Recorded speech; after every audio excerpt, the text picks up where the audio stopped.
வணக்கம். நம்ம இன்னைக்கு யார் கூட இருக்கோம்னா, டாக்டர் வெங்கடாச்சலபதி கூட இருக்கோம். அவர் ஒரு பேராசிரியர். அவர்கிட்ட நம்ம என்ன விஷயங்களை பற்றி பேச போகிறோம்னா, மனவள கலையை பற்றி பேச போகிறோம். அது மட்டும் இல்லை, இன்னைக்கு நடக்க போகிற ஈவெண்ட் மனைவி நல வேட்பு நாள், அதை பற்றி நிறைய விஷயங்கள் டாக்டர்கிட்ட கேட்டு தெரிஞ்சுக்க போகிறோம். வணக்கம் டாக்டர். வணக்கம். வணக்கம் ஐயா, வாழ்க வளமுடன். உங்களோட அறிமுகத்தை நான் ரொம்ப சுருக்கி சொல்லிட்டேன். உங்களை பற்றி சில விஷயங்கள் நீங்கள் ஷேர் பண்ணிக்க முடியுமா சார்? என்னுடைய பெயர் வெங்கடாச்சலபதி. நான் சென்னை காலடிப்பேட்டை திருவொற்றியூர் என்னுடைய ஊர். சென்னையிலேருந்து நான் இங்கே மலேசியாவுக்கு வந்திருக்கிறேன். நான் வந்து மனவளக்கலையில் 25 ஆண்டுகளாக இந்த அருட்தொண்டு செய்து கொண்டிருக்கிறேன். அது இல்லாமல் நான் மலேசியா நாட்டில் ஒரு 10 ஆண்டுகளாக வேதாத்ரி மனவளக்கலையில் இங்கே முழுமையாக 10 ஆண்டுகளாக தொண்டு செய்து மலேசியா வேதாத்ரி ஸ்கை மனவளக்கலை மன்றத்தில் ப்ரோக்ராம் ஆஃபீஸராக இருந்து கொண்டிருக்கிறேன். அது மட்டும் இல்லாமல் சென்னை காலடிப்பேட்டை மனவளக்கலை மன்றம் அறக்கட்டளையில் மேனேஜிங் ட்ரஸ்டியாக, அது மட்டும் இல்லாமல் youth welfare association central government of India அதில் அஃபிலியேட்டட் பண்ணி நாங்கள் இளைஞர்களுக்கெல்லாம் நல்வழி காட்டுவதற்காக கௌரவ ஆலோசகராக இருந்து கொண்டிருக்கிறேன். தற்பொழுது எனக்கு கௌரவ டாக்டர் பட்டம் கொடுத்துள்ளாங்க. அது இல்லாமல் நல்ல ஆசிரியர் என்ற விருதும் கடந்த மாதம் தான் கொடுத்துருக்குறாங்க. இதற்கு மேலேயும் மக்களுக்கும் மற்றும் அனைத்து நாடுகளுக்கும் இந்த மனவளக்கலை பயிற்சி கொண்டு செல்ல வேண்டும் என்ற நோக்கத்தோடு நான் இப்பொழுது அருட்தொண்டு செய்து கொண்டிருக்கின்றேன். அது ஒரு நல்ல அனுபவம். நீங்கள் பார்த்தீங்களா, அந்த மனவளக்கலை அவங்களோட ஏற்பாட்டில் மனைவிகளுக்கு போன்ற ஒரு விஷயம், மனைவிகளோட அர்ப்பணிக்கத்தை பற்றி நிறைய பேச்சாளர்கள் ரொம்ப சிறப்பாக பேசினாங்க. அப்புறம் சில வழிமுறைகளை சொல்லி கொடுத்தாங்க, எப்படி வந்து அவங்களோட இருக்க வேண்டும், பேச வேண்டும் என்றது. நல்ல ஒரு நிகழ்ச்சி. இந்த மாதிரி நிகழ்ச்சி நாடு முழுவதும் செஞ்சால் குடும்ப பிரச்சனைகள் குறைவாக இருக்கும்.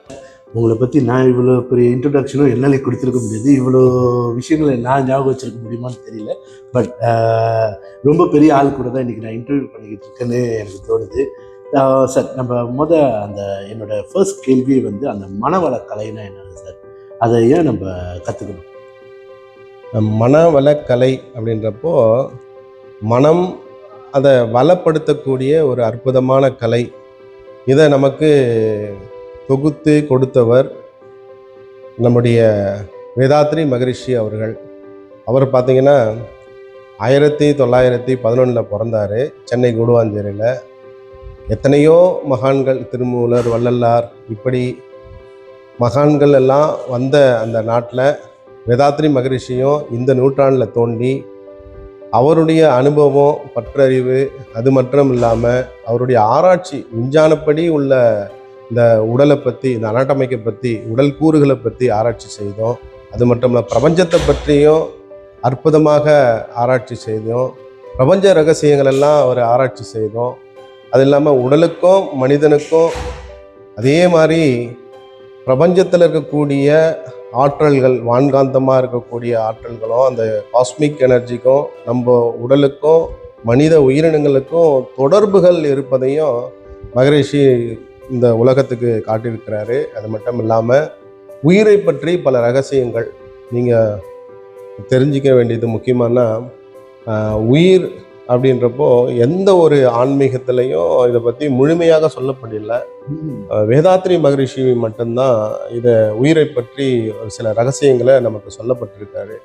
அது ஒரு காயகல்ப பயிற்சி அப்படின்னு சொல்லக்கூடிய ஒரு அற்புதமான பயிற்சி கொடுத்துருக்காங்க. அது பார்த்தோன்னா நமக்கு அந்த உயிர் ஆற்றல் அதை எப்படி நம்ம அதை அதிகப்படுத்தி செறிவுபடுத்தி நம்ம ரொம்ப நாள் வாழலாம், நோய் இல்லாமல் வாழலாம், முதுமை இல்லாமல் இருக்கலாம் அப்படின்றக்கூடிய ஒரு அற்புதமான ஒரு பயிற்சி தான் அந்த காயகல்ப பயிற்சி. உயிரை பற்றி பல ரகசியங்கள் கொடுத்துருக்காங்க. அது மட்டும் இல்லாமல் இந்த உடல் உயிர் இருந்தால் மட்டும் போதாது, இந்த உடல் நலமாக இருக்க வேணும். இந்த உடல் நலமாக இருக்கணும் அப்படின்னு சொன்னால் உடலில் இருக்கக்கூடிய இரத்த ஓட்டம், காற்று ஓட்டம், வெப்ப ஓட்டம், உயிர் ஓட்டம், இந்த 3 ஓட்டங்களும் சரியாக இருந்தால் தான் அந்த உயிர் உடலில் தங்க முடியும், இயங்க முடியும். அப்படி இல்லை அப்படின்னு சொன்னால் உடலை விட்டு உயிர் வெளியில் போயிடும். அப்போ ரத்த ஓட்டத்தில் சப்போஸ் நமக்கு இருதயத்தில் ஒரு தடை ஏற்படுது, அப்போ அது ரத்தத்தில் தடை ஏற்பட்டால் நம்ம உடலை விட்டு உயிர் பிரிஞ்சிடும். அது ஹார்ட் அட்டாக்னு சொல்லுவோம். நம்ம இந்த தடை இல்லாமல் ரத்தத்துலேயும் காற்றுலையும் வெப்பத்துலேயும் தடை இல்லாமல் இயங்கணும் அப்படின்னு சொல்கிறப்போ அதுக்கு ஒரு எளிய முறை உடற்பயிற்சி, ஒரு 45 நிமிஷத்தில் செய்யக்கூடிய ஒரு அற்புதமான பயிற்சியை மகரிஷி ஒரு 50 ஆண்டுகளாக அவர் உடம்புல ஆராய்ச்சி பண்ணி காயகல்ப பயிற்சியும் எளிய முறை உடற்பயிற்சியும் இது ரெண்டுமே உடல் உயிர் ரெண்டும் கொடுத்தாங்க. அது மட்டும் இல்லாமல் மனம்ன்றதும் அது நம்ம தெரிஞ்சிக்க வேண்டிய ஒரு முக்கியமான பயிற்சி. ஏன்னா மனவளக்கலை எப்படி அப்படின்ட்டு நீங்கள் ஒரு கேள்வி கேட்டீங்களே, அப்போ மனம்ன்றது மகரிஷியினுடைய நோக்கம்னா 1911 பிறந்திருந்தாரு. 19லேருந்து 21 வரலும் முதல் உலகப்போர் நடந்தது. அடுத்தது வந்து 46, 47, 48 இது மாதிரி நேரங்களில் 2ஆம் உலகப்போர் நடந்தது. அப்போ நிறைய மனித குலத்தை கொன்று குவிச்சாங்க. அது மாதிரி கொலைகள்லாம் நிறைய நடந்தது. அப்போ நிறைய உயிர் இழப்பு ஏற்பட்டதுனால அவர் இதை நேரடியாக பார்த்ததுனால, ஏன் மனித குலத்துக்கு இந்த இழப்பு ஏற்படுது, ஏன் மனித குலத்துக்கு இது மாதிரி நிகழ்வுகள் நடக்குது அப்படின்னு சொல்லிட்டு, இது உலகத்துக்கு ஒரு இது மாதிரி போர் ஒரு தீர்வு காண முடியாது, அப்போ அமைதி வேணும் அப்படின்றதுக்காக தான் அவர் உலக அமைதியை தேட ஆரம்பிச்சார். அப்போ உலக அமைதியை தேடுறப்போ அவர் வந்து பார்க்குறப்போ ஒரு மனிதன் அமைதியாக இருக்கணும். தனி மனிதன் அமைதியாக இருக்கணும். அப்போ தனி மனிதன் அமைதியாக இருக்கணும் அப்படின்னா உடல் அவனுக்கு நலமாக இருக்கணும். அவன் உடல் நலமாக இருக்கணும். மனம் அமைதியாக இருக்கணும். மனம் அமைதியாக இருந்தால் தான் அவன் வந்து குடும்பத்திலையும் இருக்கட்டும், சமுதாயத்தில் இருக்கட்டும், அந்த அங்கே அமைதி நிலவும். அப்போ அந்த மன அலச்சூழல் வேகப்படுறப்போ அவனுக்கு கோபம் வருது, சினம் வருது, வஞ்சம் வருது. இது மாதிரி மன அலச்சூழலை குறைப்பதற்காக தான் தியான பயிற்சிகளை கொடுத்து அது மனவளக்கலை எனக்கூடிய ஒரு பயிற்சியாக மகரிஷி கொடுத்துருக்காங்க. அப்போ மன அலச்சூழலை பீட்டா, ஆல்ஃபா, தீட்டா, டெல்டா அப்படின்னு சொல்லிட்டு 4 அலைகளாக விஞ்ஞானம் சொல்லுது. அப்போ அந்த பீட்டா வேவில் இருக்கிறப்போ உணர்ச்சி வயப்பட்ட நிலை இருக்கும். இப்போ ஆல்ஃபா வேவுக்கு மனதனுடைய அலைச்சூழலை குறைச்சி அமைதியான நிலைக்கு வந்து தியானம் செய்கிறப்போ அப்போ அந்த தியானத்தின் மூலமாக அப்போ மனிதனுக்கு ஒரு மனதுக்கு ஒரு அமைதி கிடைக்கும். அப்போ அமைதி கிடைக்கிறப்போ ஒரு தனி மனிதன் அமைதி ஏற்பட்டால் அந்த தனி மனிதன் அமைதியால அந்த குடும்பம் அமைதி ஏற்படும். அந்த குடும்பம் அமைதி ஏற்பட்டா பல குடும்பங்கள், அது போல பல குடும்பங்கள் அமைதி ஏற்பட்டா அந்த ஊர் அமைதி ஏற்படும். அந்த ஊர் அமைதி ஏற்பட்டா இன்னும் ஊர்களில் இருக்கக்கூடிய பல நகரங்கள் அமைதி ஏற்படும். இன்னும் அந்த நகரங்கள் அனைத்தும் ஏற்பட்ட ஒரு நாடுக்கு ஒரு அமைதி கிடைக்கும். இது போல அது இந்தியாவாக இருக்கட்டும், மலேசியாவாக இருக்கட்டும், இது மாதிரி பல நாடுகளுக்கு இந்த மனவளக்கலை சென்று ஒரு தனி மனிதன் அமைதியை கொடுக்குறப்போ அது உலக அமைதி இன்னும் பல ஆண்டுகளில் வருவதற்காக தான் மகரிஷி நமக்கு மனவளக்கலை பயிற்சி எனக்கூடிய ஒரு அற்புதமான தலைப்பை வச்சு அதன் மூலமாக பயிற்சிகள் நடத்தி தனி மனிதனை அமைதிப்படுத்துறதுக்காகத்தான் இந்த பயிற்சிகள்லாம் கொடுக்கப்பட்டிருக்கு. இன்னைக்கு நிகழ்ச்சி வந்து உண்மையிலே என் வாழ்க்கையிலே பார்த்ததில்ல. எனக்கு 69 வயசு ஆகுது. இந்த மாதிரி நிகழ்ச்சி ஃபர்ஸ்ட் டைம் நான் பார்க்குறேன். மனைவிமார்களுக்கு செஞ்ச நிகழ்ச்சி வந்து உண்மையிலே பாராட்டக்கூடியது. இந்த நிகழ்ச்சினால நிறைய பேர்களுக்கு வந்து வாய்ப்பு கிடைச்சிருக்கு, மன்னிப்பு கேட்கறதுக்கும் வாய்ப்பு கிடைச்சிருக்கு.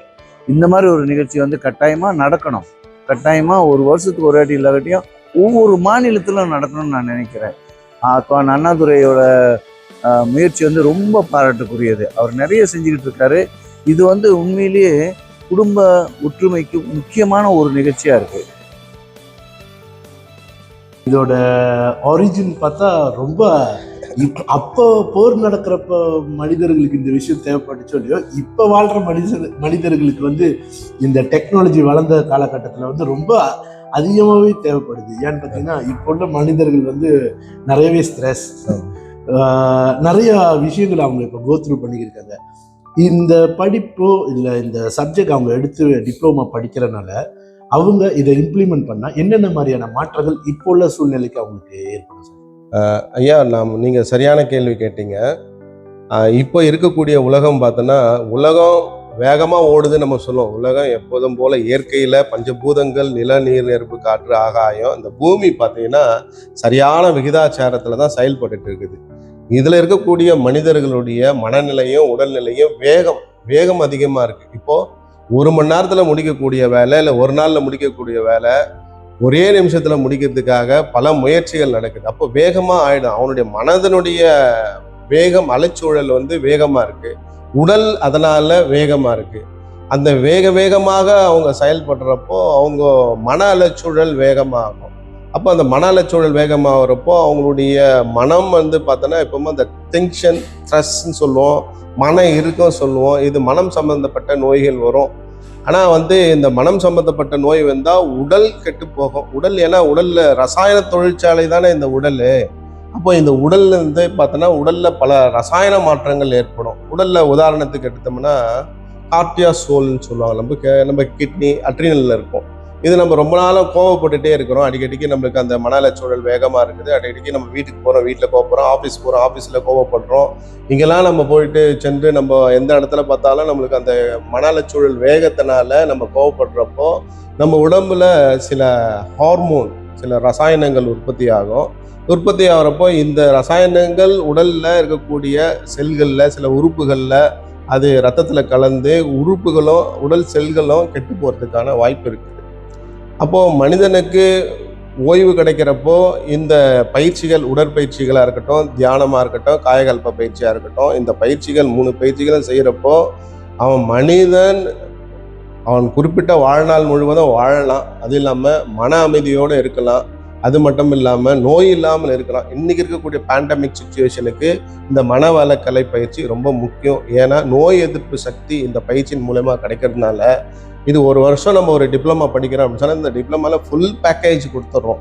ஏன்னா உடலை பற்றியும், உயிரை பற்றியும், மனதை பற்றியும், அது இல்லாமல் அகத்தாய்வுன்னு சொல்லக்கூடிய ஒரு பயிற்சி அதுலேயே கொடுக்குறோம். இந்த அகத்தாய்வு பயிற்சி பார்த்தீங்கன்னா இதில் எண்ணம் ஆராய்தல், எண்ணங்கள், தீய எண்ணங்கள் நமக்கு வந்துட்டே இருக்க, நெகட்டிவ் தாட்ஸ் வந்துட்டே இருக்கு. அந்த நெகட்டிவ் தாட்ஸை எப்படி சரி பண்ணுறது தெரியாது நமக்கு. அப்படியே நம்ம அதையே நினச்சி நம்ம உடலில், மனதிலையும் உடல்லையும் ஒரு மாற்றங்கள் ஏற்பட்டுகிட்டே இருக்கும். சில உடலில் ரசாயனங்கள் மாறி நம்ம உடலை கெடுத்துட்டு தான் இருக்கோம்.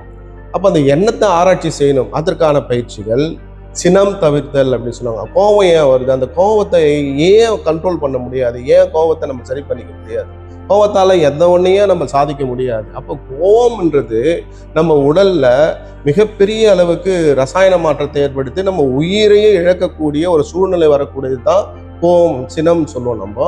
அப்போ சினம் தவிர்த்தல், அதற்கான பயிற்சி முறைகள் கொடுக்கப்படுகிறது. ஆசை சீரமைத்தல், ஆசை வந்துன்னா அந்த ஆசையை எப்படி நிறைவு செய்யுது, அந்த ஆசைகள் நிறைய சேர்த்து வச்சுட்டோமா நம்ம முகம் அழகு கெட்டு போயிடும், உடல் கெட்டு போயிடும், அப்போ மனசு கெட்டு போயிடும். அப்போ அந்த ஆசைகளை எப்படி நிறைவு செய்து, அப்படி எப்படி நிறைவு செய்வதற்கு ஒரு பயிற்சி முறைகளை கொடுத்துருக்குறாங்க. அது மட்டும் இல்லாமல் நமக்கு இதில் கண்ணாடி பயிற்சி அப்படின்ட்டு ஒரு அற்புதமான பயிற்சி வச்சுக்கிறாங்க. கண்ணாடி பயிற்சி அப்படின்ட்டு இந்த கண்ணாடி பயிற்சி செய்கிறப்போ நமக்கு இன்ஸ்டண்ட்டாக நம்மளுக்கு காஸ்மிக் எனர்ஜி நம்ம எடுத்துக்கலாம். ஏர்லி மார்னிங் நம்ம பிரம்ம முகூர்த்தத்தில் நம்ம செய்கிறப்போ அந்த எனர்ஜியை நம்ம எடுத்துக்கிறப்போ இந்த எனர்ஜியால் நமக்கு இன்ஸ்டண்ட்டாக எனர்ஜி கிடைக்கிறதுனால நம்ம எப்போவுமே சுறுசுறுப்பாக இருக்கலாம், எல்லா வேலைகளும் செய்யலாம். நம்ம பார்த்தோன்னா வாழ்க்கையில் நோய் இல்லாமல், ஏன்னா இந்த பேண்டமிக் சுச்சுவேஷனில் பார்த்தோன்னா நோய் எதிர்ப்பாற்றல் குறைஞ்சதுனால விட்டமின் சி, விட்டமின் டி இப்படி சாப்பிட்டு அவங்க என்ன பண்ணுறாங்க, அது நோய் எதிர்ப்பு சக்தி கூடுதுனாங்க. அதெல்லாம் ஒன்றும் கிடையாது. நம்ம உடம்புல ஜீவகாந்தம் அப்படின்ட்டு ஒன்று இருக்குது. உயிர் இருந்தால் உயிருக்குள்ளே ஜீவகாந்தம் இருக்குது. அந்த ஜீவகாந்தம் குறைஞ்சி போச்சு, ஜீவகாந்தம் இல்லை அப்படின்னு சொன்னால் நம்ம உடம்புல நோய் எதிர்ப்பு சக்தி குறைஞ்சிடும். அப்போ இந்த விஷயம் உலகத்தில் இருக்கக்கூடிய மக்களுக்கு சில பேருக்கு தெரியும், சில பேருக்கு தெரியாது. அப்போ அந்த ஜீவகாந்தம்ன்றதை நம்ம முழுமையாக அந்த மனவளக்கலை பயிற்சிக்கு வந்தால் ஜீவகாந்தம், உயிர், மனம், கருமையம், உள்ளம், மூளை இதை பற்றிலாம் தெளிவாக சொல்லி கொடுக்குறப்ப அந்த ஜீவகாந்தத்தை பற்றி அதை நம்ம செலுத்தினா ஜீவன் உள்ள ஒரு காந்த சக்தி இருக்குது. அந்த காந்த சக்தி தான் நமக்கு எனர்ஜியாக இருக்குது. அதே தான் நோய் எதிர்ப்பு ஆற்றலாகவும் இருக்குது, நோய் எதிர்ப்பு சக்தியாகவும் இருக்குது. இப்பேற்பட்ட சக்தியை பற்றி நம்ம தெளிவாக அந்த டிப்ளமாவில் தெரிஞ்சுக்கலாம்.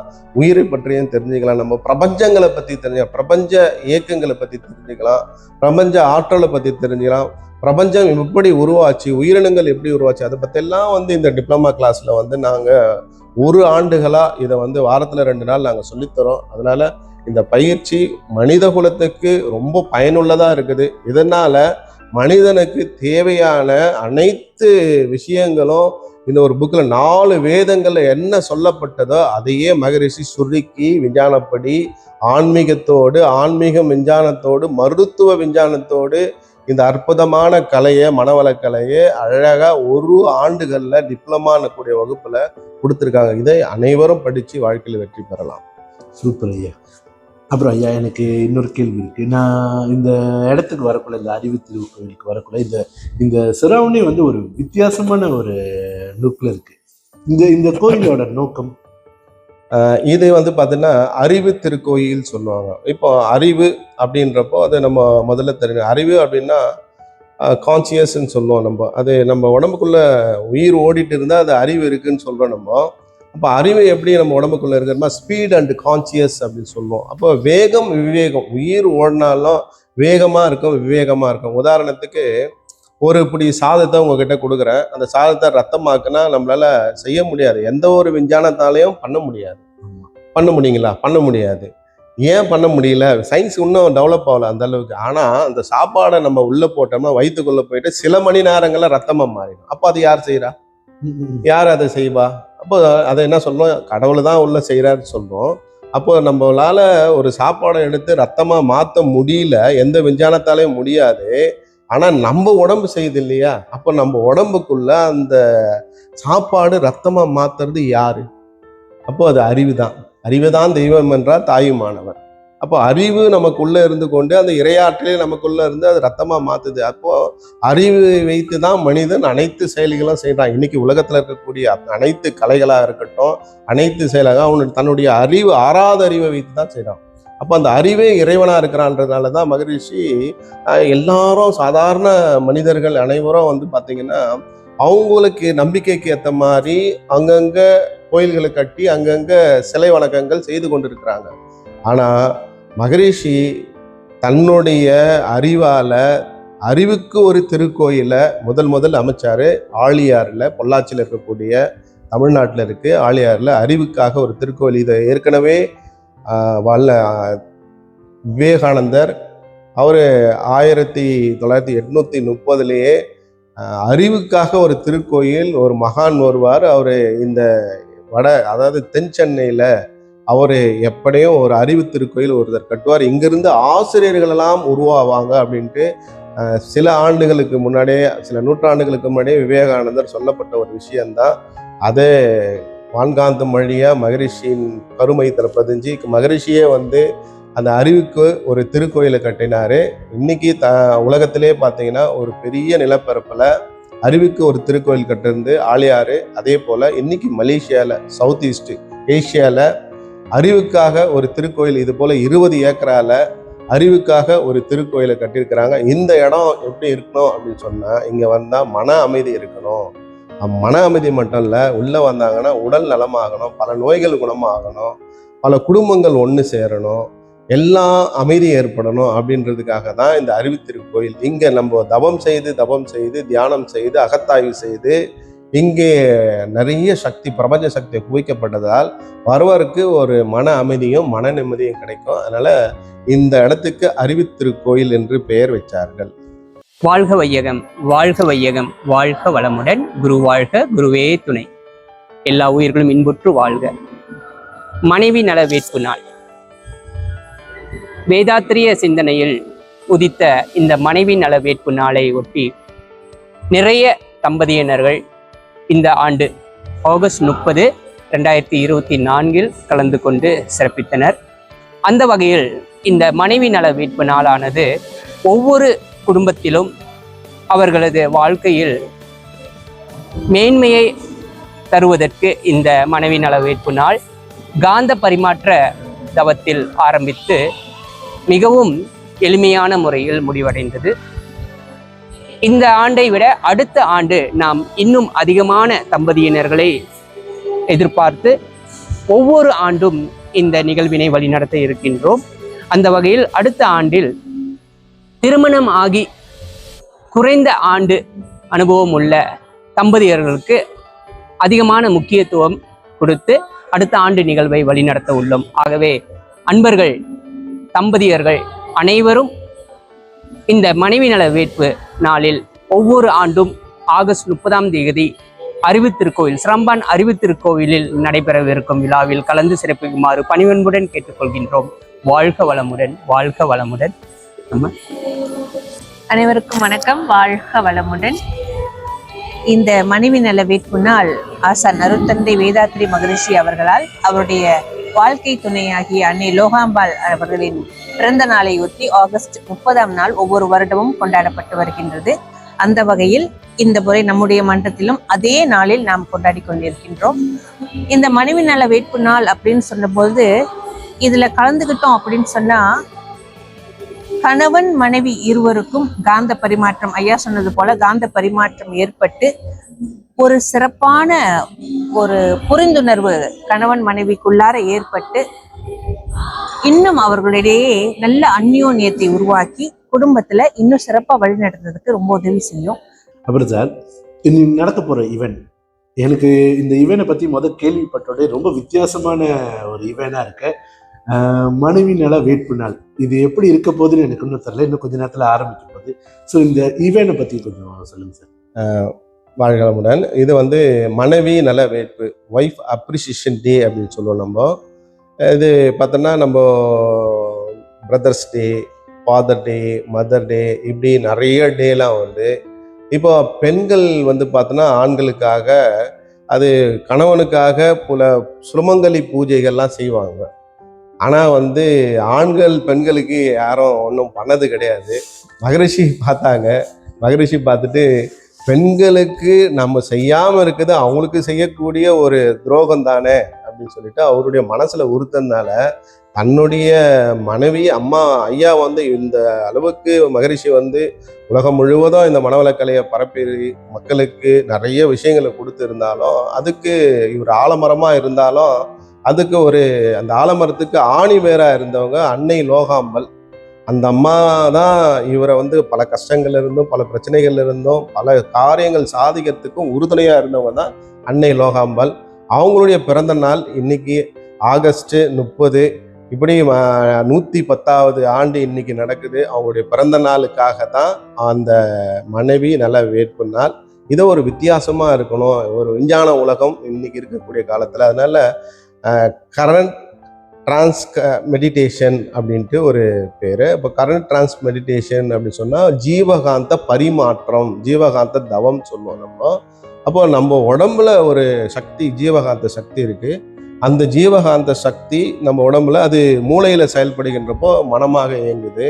அதே கண்கள் வழியாக ஒளியாகவும், அதே மாதிரி காது வழியாக ஓசையாகவும், மூக்கு வழியாக வாசனையாகவும், வாய் வழியாக சுவையாகவும், தோல் வழியாக தொடு உணர்வாகவும், 5 உணர்வுகள் மட்டும் இல்லாமல் உடலை இயக்குவதும் நம்ம மனதை இயக்குவதும், இப்படி அனைத்து காரியங்களும் அந்த ஜீவகாந்தம் தான் செயல்படும். இந்த ஜீவகாந்தம் மனைவிக்கும் இருக்கும், கணவனுக்கும் இருக்கும். இந்த காந்தத்தில் ஏதாவது அவங்களுக்குள்ள மனம் தானே ஜீவகாந்தம் தானே மனமாக இருக்குது. மன அளவில் ஒரு சின்ன ஃப்ரிக்ஷன், ஏதாவது அவங்களுக்கு மன அமைதி இல்லாமல் போச்சு அப்படின்னு சொன்னால் அப்போ அவங்களுக்கு என்ன நடக்கும் அப்படின்னு சொன்னால் அவங்களுக்கு மன விரிசல் ஏற்படும். அந்த விரிசல் தான் பெரிய பெரிய பாலம் போல விரிஞ்சு அது பூகம்பம் போல மாறி அந்த குடும்பத்தில் பல சிக்கல்கள்லாம் ஏற்படும். அப்போ இந்த ஜீவகாந்தத்தில் ஏதோ ஒரு ஷார்ட் சர்க்கியூட்டு நம்ம உடம்புல நடக்கிறதுனால மனதில் ஒரு பிரச்சனைகள், எண்ணங்களில் ஒரு பிரச்சனைகள் ஏற்பட்டு அப்போ அந்த உடல்ல மாற்றங்களும் மனதில் மாற்றங்கள் ஏற்பட்டு கணவன் மனைவிக்குள்ள அடிக்கடிக்கு சண்டைகள் வந்து இது பெரிய இஷ்யூ ஆகி இது பார்த்தீங்கன்னா கோர்ட்டு, போலீஸ் ஸ்டேஷன் இப்படி அங்கெல்லாம் போய் தான் அதை தீர்த்து இல்லை வண்டி டைவர்ஸ் ஆகிட்டு போகுது. எடுத்துக்கன்னா ஒரு ஆராய்ச்சி சொல்லுது, இது நான் சொல்லலை. என்ன சொல்கிறாங்க அப்படின்னு சொன்னால், இந்த பெண்கள் ஆண்களும் பெண்களும் சண்டை போட்டுட்டு குடும்பத்தோடு வந்து டைவர்ஸ் கேட்குறாங்க. இப்போ கிரிமினல் கேஸை விட இப்போ டைவர்ஸ் கேஸ் தான் உலகத்திலே அதிகமாக இருக்குது அப்படின்னு சொல்லிட்டு, ஏன் தமிழ்நாட்டிலேயோ இல்லை மலேசியாவில் மட்டும் கிடையாது, உலகம் முழுவதும் கணவன் மனைவிக்குள்ள நிறைய பிரச்சனைகள் இருக்குது. இப்போ அந்த டைவர்ஸ் கேஸ், அப்போ டைவர்ஸ் கேஸ் தான் அதிகமாக இருக்குங்க. இதுக்கு ஒரு சொல்யூஷனாக மகரிஷி அந்த காலத்திலேயே அவர் வந்து ஒரு எண்ணம் தோண்டி மனைவிகளுக்கும் ஒரு விழா வைக்கணும் அப்படின்னு சொல்லிட்டு இது வச்சு கண்கள் மூலியமா நம்ம ஜீவகாந்தத்தை வெளிப்படுத்தி கண்கள் வழியாக தான் ஜீவகாந்தம் அதிகமாக இருக்கும். கண்ணோடு கண்களை பார்த்து 2 கண்ணும், மனைவியுடைய கண்ணும் கணவருடைய கண்ணும் ரெண்டும் பார்க்குறப்போ இவருடைய ஜீவகாந்தம் ஐயா உடம்புலையும், ஐயாவுடைய ஜீவகாந்தம் அம்மா உடம்புலையும் அப்படியே 2 கலக்கிறப்போ அதில் அவங்களுக்குள்ள ஏதாவது முரண்பாடுகள், பிரச்சனைகள், ஏதாவது குழப்பங்கள் இருந்தாலும் குடும்பத்தில் இப்போ காந்தம் உள்ள சென்று அவங்க மனதிலையும் அவங்க உடலையும் ஒரு மாற்றத்தை ஏற்படுத்துது அப்படின்னு சொல்லிட்டு இன்னைக்கு விஞ்ஞானமே நிறுவனம் செஞ்சிருக்கிறாங்க, அதை ப்ரூவ் பண்ணியிருக்கிறாங்க.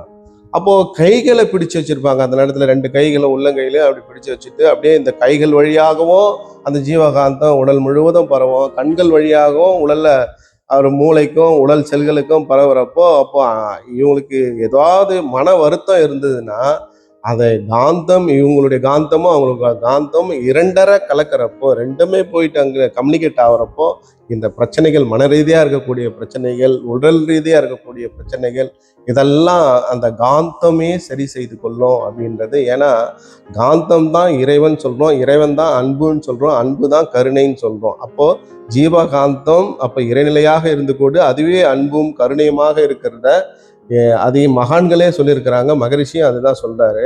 அப்போ அந்த நம்ம அடிக்கடிக்கு அந்த காந்த பரிமாற்றம் தவம் வாரத்துல ஒரு நாளோ மாசத்துல ஒரு நாளோ மனைவி கணவன் 2 பேரும் சேர்ந்து அது எதிரெதிர் திசையில உக்காந்துட்டு அவங்க கண்களை பார்த்துட்டோ இல்லை கைகளை பிடிச்சிட்டோ நல்லா அவங்க வாழ்த்திட்டே இருக்கிறப்போ அந்த காந்தம் அவங்கள வாழ்நாள்ல பிரியாம ஒன்று சேர்க்கக்கூடிய, அவங்க எப்பவுமே ஒன்றை. ஏன்னா ஒரு நல்ல குழந்தை வேணும்னா நல்ல தாய் தந்தை வேணும். ஏன்னா 2 பேருக்கும் சண்டை போட்டுன்னா இவங்களோட மனநலச்சூழல் வேற இருக்கும்போது குழந்தை பிறகுறப்போ அப்போ குழந்தை சீக்காளி குழந்தையா தான் பிறக்கும். ஆட்டிசம் இல்லாட்டி ஹார்ட்ல பிரச்சனை இல்லை உடம்புல பிரச்சனை. ஏன்னா 2 பேருடைய மனநிலை வேற வேற கண்டிஷன்ல இருக்கு.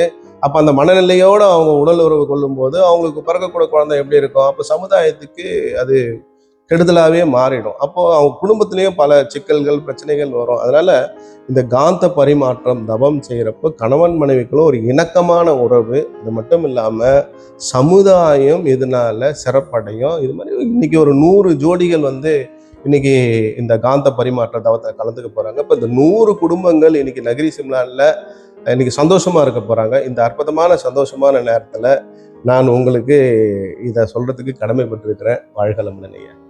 ரொம்ப நன்றி ஐயா. நாங்கள் கேட்ட கேள்விக்கு, அது மட்டும் இல்லை எனக்குள்ளே இருந்த சில கேள்விகளுக்கு நீங்கள் ரொம்ப தெளிவாகவே பதில் கொடுத்துருக்கீங்க. அது மட்டும் இல்லை, திரும்பி இன்னொரு வாய்ப்பு கிடைச்சா அவங்க கூட நிறையா விஷயங்கள் கேட்டு தெரிஞ்சுக்கணுன்னு ஆசைப்பட்றேன். ஸோ டாக்டருக்கு நன்றிகளை சொல்லிக்கிட்டு இடைபெறுவோம். நன்றி, வணக்கம். வாழ்க வளமுடன். வாழ்க வளமுடன். அனைவருக்கும் வாழ்க வளமுடன். நன்றி.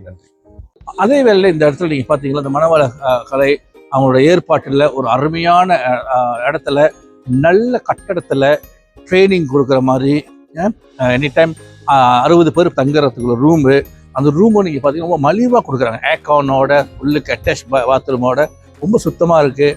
அப்புறம் ட்ரைனிங் செய்கிறதுக்கு உள்ள கிளாஸ் ரூம்ஸு ரொம்ப சிறப்பாக இருக்குது. அதே பெரிய ஹாலு, அது மற்ற வசதிகள் உள்ளோட சேர்த்து செஞ்சுருக்காங்க. அவங்களுக்கு இந்த வேலை வாழ்த்துது. இந்த மாதிரி ட்ரைனிங் சென்டர் ரொம்ப முக்கியம் நாட்டுக்கு. அதாவது ஆலயத்துக்கு போய் சாமி கும்பிட்றது ஒன்று பார்த்தா, ஆனால் ஆலயத்தோட சாமி பக்தி எடுத்துட்டு அந்த விஷயத்தை நடைமுறைக்கு கொண்டு வரது ஒன்று. இந்த மாதிரி இடம் இருந்துச்சுன்னா கண்டிப்பாக நிறைய பேருக்கு பிரச்சனை உள்ளவங்களுக்கு நம்ம உதவி செய்யலாம் இது மூலியமாக. வணக்கம். வாழ்க வையகம், வாழ்க வையகம், வாழ்க வளமுடன். இன்றைக்கு மலேசிய வேதாத்ரி ஸ்கை மனவளக்கலை மூலமாக நடைபெற்ற மனைவி நல வேட்பு நாள் மிக சிறப்பாக நடைபெற்றது. ஏறத்தாழ ஒரு 60 தம்பதியர் கலந்து கொண்டாங்க. அதோடு சேர்ந்து தொண்டுணர்வோடு ஒரு 30-40 பேர் கலந்து கொண்டாங்க. உண்மையிலேயே இந்த நிகழ்வு கணவன் மனைவியிடையே ஒரு நல்ல அன்பை ஏற்படுத்தியதுன்னு தான் சொல்லலாம். நிறைய பேர் அதை என்கிட்ட தெரிவிச்சுக்கிட்டாங்க. வந்திருந்த அன்பர்கள், தம்பதியர்கள் இந்த மாதிரி ஒரு நிகழ்வை இதுவரை கேள்விப்பட்டதே இல்லை. இந்த ஒரு வாய்ப்பு கொடுத்ததுக்கு மிக்க நன்றி அப்படின்னு சொல்லியிருக்காங்க. அடுத்த ஆண்டுகளில் இந்த நிகழ்வை தொடர்ந்து செய்யுங்க. நாங்கள் உங்களுக்கு கண்டிப்பாக ஆதரவு கொடுக்குறோம். இன்றைக்கு ஒரு 60 பேர்னாக்க அடுத்த ஆண்டு கண்டிப்பாக 100 பேரை தாண்டக்கூடிய அளவுக்கு கண்டிப்பாக இந்த நிகழ்ச்சி நல்ல நிலையை அடையும் அப்படின்னு சொல்லி எதிர்பார்க்கின்றோம். ஆகவே இதனுடைய முக்கிய நோக்கம் என்னன்னு சொன்னால், நம்ம எண்ணிக்கை அதிகரிக்கணும் அப்படின்றதுக்காக இல்லை. நம்ம இந்திய மக்களிடையே, குறிப்பாக கணவன் மனைவியரிடையே ஒரு நல்ல இணக்கப்போக்கை உருவாக்கணும். அந்த இணக்கப்போக்கு இருந்துச்சுன்னா குடும்பம் அமைதியாக இருக்கும். அந்த குடும்பம் அமைதியாக இருந்துச்சுன்னா அந்த குடும்பத்தில் வளர்கின்ற பிள்ளைகள் நல்ல பிள்ளைகளாக, சமுதாயத்துக்கு பயனுள்ள பிள்ளைகளாக வருவாங்க. அப்போ நம்ம ஒரு வளமான நலமான சமுதாயத்தை உருவாக்க முடியும். அதற்கு தான் மலேசிய வேதாத்ரி ஸ்கை மனவளக்கலை மன்றம், அதன் தலைவர் ஆறுமுகம் பாலகிருஷ்ணன் ஐயா பாடுபட்டுக்கிட்டு இருக்காங்க. அந்த வகையில் அனைவருக்கும் இந்த வேலையில் நன்றியை கூறி விடைபெறுகின்றேன். நன்றி, வணக்கம். வாழ்க வளமுடன். வாழ்க வளமுடன்.